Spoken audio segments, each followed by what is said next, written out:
स्त्री का घर। आज की ये हिंदी कहानी स्त्री का घर थोड़ी सी इमोशनल है, लेकिन इमोशनल होते हुए भी इसका संदेश बहुत अनमोल है। आपकी आंखें थोड़ी नम करने के साथ साथ आपके दिलो दिमाग पर यह कहानी छाप छोड़ जाएगी, इसीलिए इसे एक बार जरूर देखें। तुम्हें कितनी बार बताया है, मेरे तैयार होने से पहले मेरा नाश्ता तैयार हो जाना चाहिए।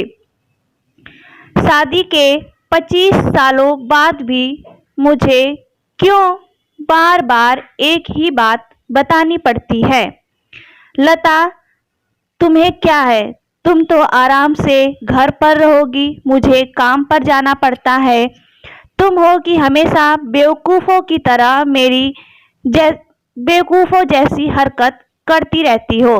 अगर तुम यह जानबूझकर करती हो तो याद रखना, मुझसे बुरा कोई नहीं होगा।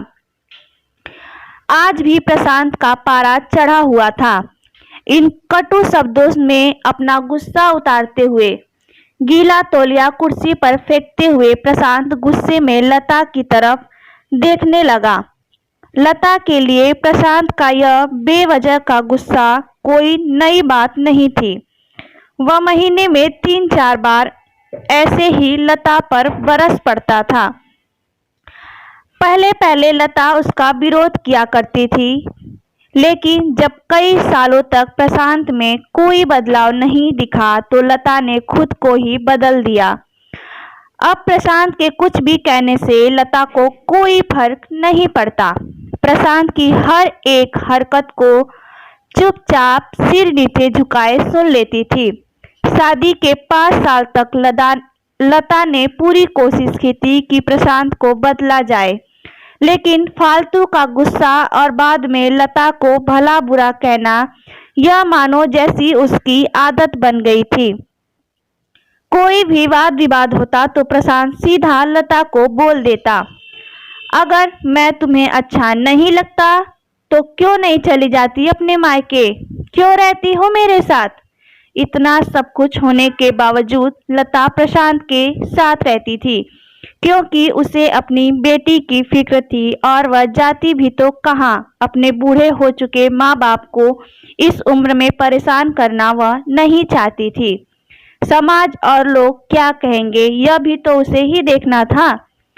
वह इतनी पढ़ी लिखी भी तो नहीं थी कि खुद जाकर कोई नौकरी कर सके और अपना और अपनी बेटी का पालन पोषण कर सके। लता को जब अपनी फिक्र नहीं थी, उसको फिक्र थी तो बस अपनी शादी लायक हो रही बेटी की। लता नहीं चाहती थी कि पति पत्नी के झगड़े की वजह से काव्या डिस्टर्ब हो। काव्या की पढ़ाई पूरी हो चुकी थी, उसके लिए अब शादी के रिश्ते आने लगे थे।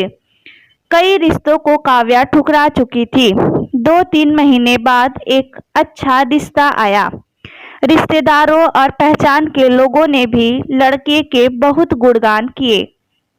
प्रशांत एक शाम अपनी बेटी के पास बैठकर उसे बताने लगा, काव्या बहुत अच्छा लड़का है, पढ़ा लिखा है, बड़ा घर है, बहुत अच्छी नौकरी है। ऐसे रिश्ते बार बार नहीं आते बेटा, इस बार मना मत करना।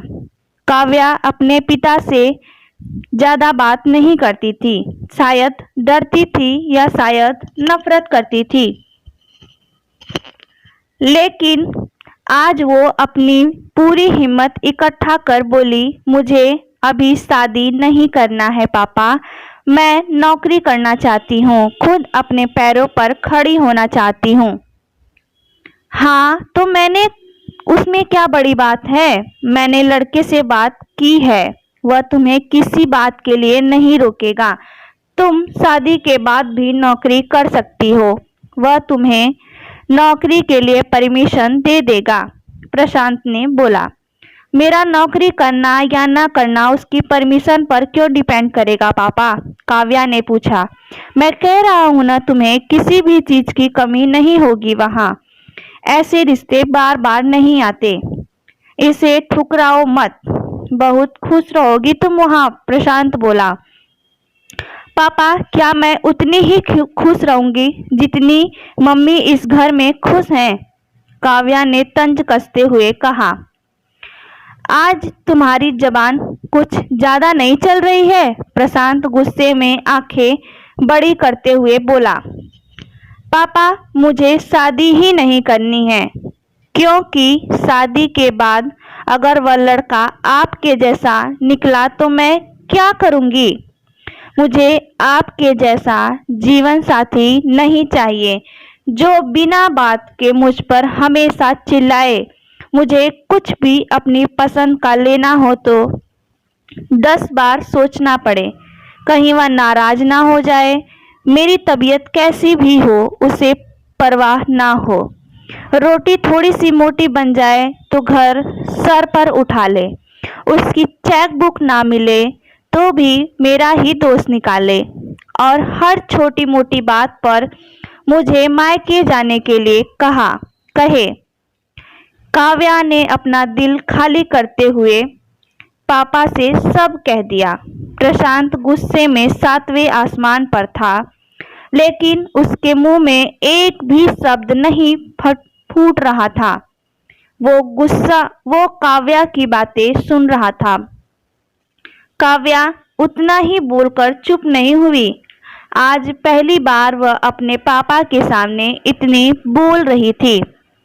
पापा, आपने माँ के साथ हमेशा गलत व्यवहार किया है। आप अपने ऑफिस का गुस्सा बिना सोचे समझे माँ पर उतार देते हैं। कभी इस बात की परवाह भी नहीं करते कि उन्हें कैसा लगता होगा। आपकी बातें सुन सुन माँ ने अपना स्वाभिमान खो दिया। प्रशांत आज पहली बार अपने लिए बर्तावों को महसूस कर पा रहा था। वो इतना ही बोल पाया, जो तुम्हारा मन है वो करो, मैं तो इतना बुरा हूं ना? काव्या ने प्रशांत का हाथ पकड़ा और बोला। पापा, मुझे सिर्फ एक सवाल का जवाब दे दो। क्या आप चाहेंगे कि मेरा पति आपके जैसा हो? अगर आपका जवाब हाँ है तो कर दीजिए मेरा रिश्ता आज ही, और ना है मैं तो मुझे आत्मनिर्भर बनने दीजिए। प्रशांत कुछ भी ना बोल पाया और वहां से चुपचाप बाहर चला गया। आज उसे लता के सामने जाने में शर्म आ रही थी। चलते चलते उसकी आंखों से आंसू बह रहे थे। प्रशांत ने आज से अपने आप को बदलने का निश्चय किया। अगले दिन से लता ने अपने पति में काफी बदलाव देखा। वह सोचने लगी कि जो हिम्मत काव्या ने दिखाई है, वह हिम्मत अगर मैं पहले ही दिखा देती तो शायद आज परिस्थिति कुछ और होती। अब काव्या पढ़ लिख कर अच्छी नौकरी करने लगी और 3 साल बाद उसके लिए एक अच्छा रिश्ता आया और उसकी विदाई पर प्रशांत बोला, बेटा तू हमेशा खुश रहेगी क्योंकि तेरा पति तेरे बाप जैसा नहीं है। प्रशांत की यह बात सुनकर लता और काव्या की आंखों से आंसू बहने लगे। दोस्तों, हमारे समाज में औरतों को भले ही देवी का दर्जा दिया जाता है, लेकिन वह स्वतंत्रता नहीं दी जाती जो उन्हें देनी चाहिए। उन्हें बचपन से ही बताया जाता है कि वह पराया धन है। स्कूल आने में देर हो जाए तो पिटाई मिलती है। मोबाइल पर बात करते हुए दिख जाए या खिड़की से झांकते हुए दिख जाए तो शक किया जाता है।